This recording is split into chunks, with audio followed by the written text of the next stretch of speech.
All right, Batgirl, issue 10, Brian Q. Miller writing with Lee Gerbet and Perry Perez on the art. Uh, so this is following on from the start of the arc where we introduced the calculator and his nanite mind control plans.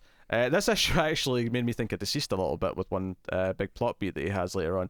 Yeah, I get that. Yeah, so he's got a big plan. He wants to, this was the test run. His device that he's built is going to let him broadcast and like take over multiple people at the same time. That's his whole game plan. A lot of really fun character stuff here. The banter between Steph and Babs, right from the start, where Steph's kind of like, dealing with these bikers who are attacking this group of women out in the street. And they're just kind of like talking, and Babs is unplugging things because you're like, okay, now the calculator's involved. I have to just disconnect everything from the internet. We have to be completely off the grid. And she's like, no, we're into lockdown, no communication, we're not doing any of this. But there's a lot of stuff where Babs is just feeling judged, and Steph is trying to say that I'm not judging you, I just killed a man. So again, it's bringing the continuity of the previous issue into it. So it's a really fun opening sequence. It has a lot of dramatic weight, kind of setting us up for the story. I really liked, I think it's the very first panel, has the 2 inches of rain later, just reminding you, okay, this is how we're tracking the time in this story, and just the mood. Just in case you'd forgotten, it's in the very first panel. Yep. So saves the ladies, and Engage, the detective, goes to Bab's office. I'm not gonna lie, I don't know if I realized in the earlier issues that the guy that was on a date or two with Babs and the one that Steph was flirting with was the same guy. I don't know if that occurred to me in those issues when we're talking about it. No, I'm not sure if it did to me either. To the point where I read this scene and went, wait, has this always been the same guy? And I actually went to DC Wiki just to check what the character list in this issue was, and it was just him. There's no one else. That's the one detective that we've been with the whole time. Now, the thing is, we just assumed it was a different detective. Because they've said his name, so it's not. I can't even say the writing's like to fault here. It's just I'm just not paying attention to the names as much, or remembering the names as much as I should be. Yeah, we're both at fault here. And this is our assumption that just a lot of the detectives all kind of look superfluous and the same, and just we see him in a badge and go, okay, it's a Gotham detective, that'll do. They're all generic, good-looking white dudes. That's all they are. They kind of are, yeah. But he comes to Bab's office and he's kind of like snipping around. He's like, oh, maybe we'll find some common interest. And he's like, oh, a Batgirl newspaper article. But Steph comes in behind him. She's at the door, and obviously she's never met him as Steph before. She's only ever met him as Batgirl. Yep. And the running thing in this book that I've been loving is the narrator complex, the voice like sort of bleeding out. I love that there's one in this scene where she says something that's like, oh wait, that was on the outside? Shit. Like, maybe we do have a problem here. And Babs does it again later, so I enjoyed all that in here. All of her in her head trying to like, okay, I need to think of something cool to say. And she goes through like multiple options. And then when she finally does say something, which is never talk to strangers, right? She's like, oh, come on, that was like, I don't know.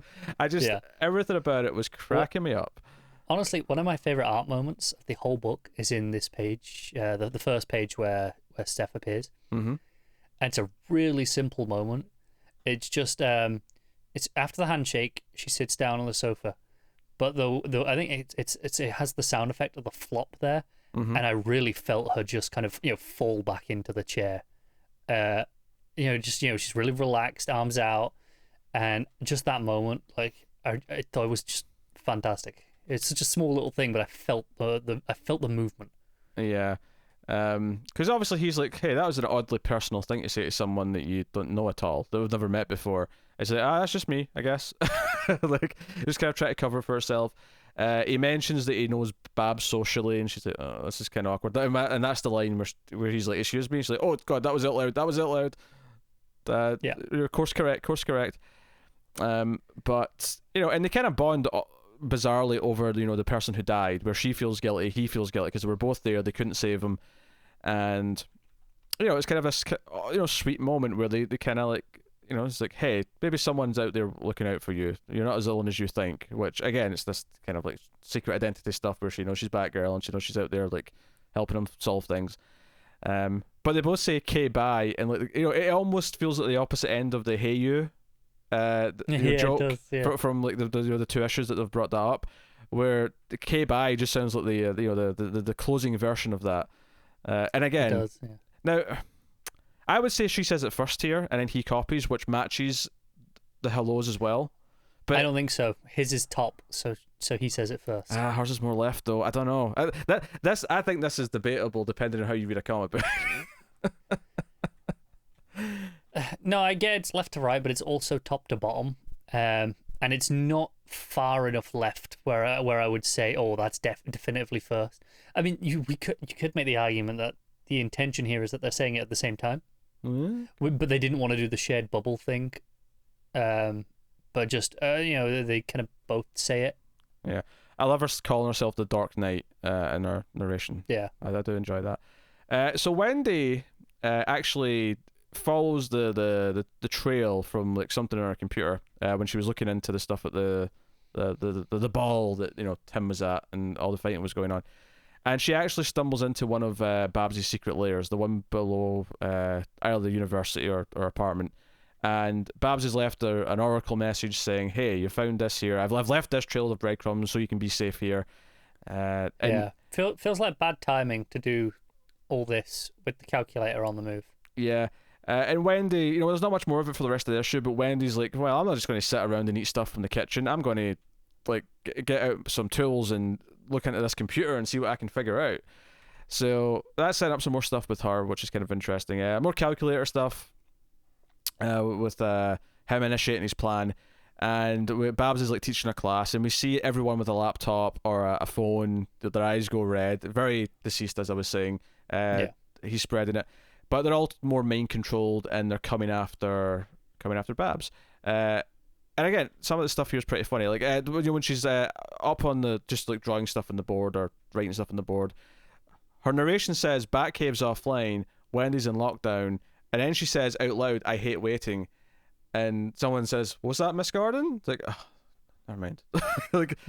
I love the constant paralleling of how Babs and Steph both think the same way.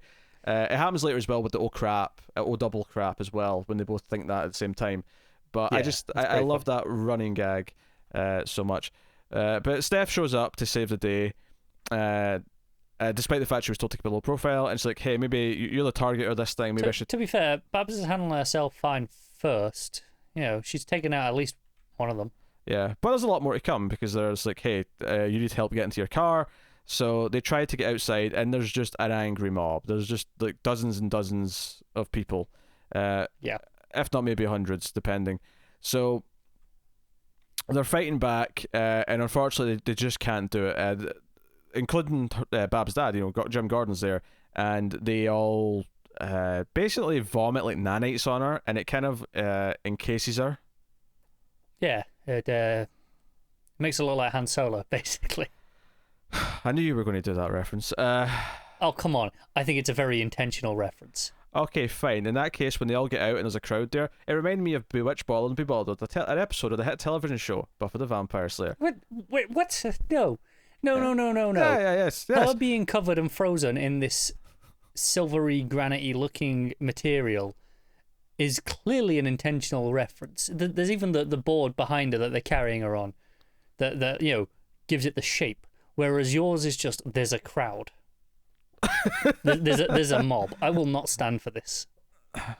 Well, good, you're the amount down. of shit that you pull tenuous references with tenuous references, and I do one intentional visual gag. At no point have I ever implied that any of the references I make are something that was intended in the original text. That is never the point I am making. I am using it to make a reference on my own. There is a difference. Right. Are you telling me that you do not think that could be a reference? I never said I disagreed with that. But you could have taken the high ground and not made the reference. That would be doing the art a disservice by not calling out the artist's intentions. Well, you know what? Star Wars taught me that having the high ground is what makes you a winner, and you've just lost by your own Star Wars logic, so... Only a Sith deals in absolutes. Shut up. Alright. The cliffhanger page, though, is that as Babs has been carried away, Steph's trying to fight off the Horde, and it reveals that 3 of the characters who have been infected with this, not only do we have Jim Gordon to deal with, but coming to fight Steph at the end here is Man-Bat, Catwoman, and Huntress, who are all also taken over by the digital nanites. And as Steph puts it, this is about as screwed as you can get. Yep, that is your cliffhanger. I think we did reference Deceased last time, but I'm really feeling it now. Yeah. So I like this year a lot. I think it starts off kind of slow, but all good build up, and I think the back half, all the stuff with the Steph and Gage meeting for the first time, sort of outside the Batsuit, and then all the stuff with the plan coming into play, and Steph and Babs together getting out the building, all that stuff I thought was really fun. Yeah, I agree. As for the art, obviously there's two artists on this. Mm-hmm. I think it looks very consistent for the most part. There's the odd thing here or there that looks out of place. Not bad, just out of place with the rest of the issue. Yeah. The credits page itself, the title page, I think is one of them. That looks a little bit different. Yeah, this one feels a bit more like there's a fill-in artist doing their best to try and keep up with what the main style is, and for the most part, either there's not that many pages, or for the most part they're succeeding, and it's not as noticeable. Yeah, I would say probably the latter. That there are very few pages that I would point out and go, that is clearly a different artist. Yeah. It's done a very good job of looking consistent. No, I concur. It's very in line with what the book has been, and I'm still loving it. So hard to fault. What are you giving Batgirl issue 10? It's a straight 8 from me. It's a great issue. I will also give it a straight 8. I feel like I've agreed with you in too many books this week, but hey.